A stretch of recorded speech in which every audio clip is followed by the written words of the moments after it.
Alright guys, it looks like the fuel pump gave out again. So I'm gonna have to replace it. I just ordered this cheap one off of eBay. I have to take it off.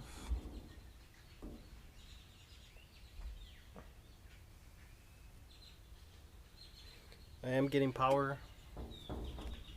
I checked the ground already. I just ground it off to the top bolt.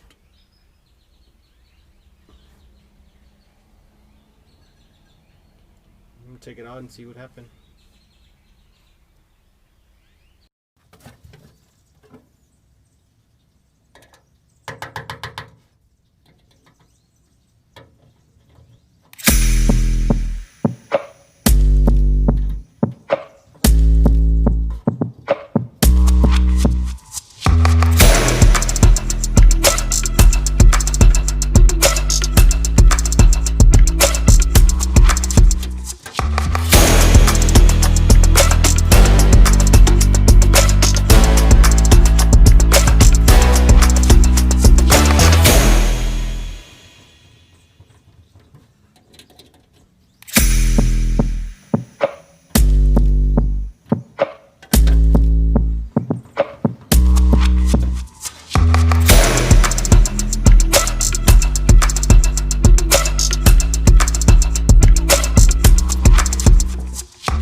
That should be it right there.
Alright guys, I already put the seat back, and I already replaced the fuel pump, and time to go get some fuel and put some more fuel in here. I did prime the fuel pump to make sure everything was connected right, and I did hear it kick on. Since the fuel pump is in the cab, you can hear it when it turns on. It's pretty loud. You can hear it, that buzzing noise. But I now need to get some fuel, and hopefully everything's I have no leaks. I need to check all the holes in the bottom, but everything looks good.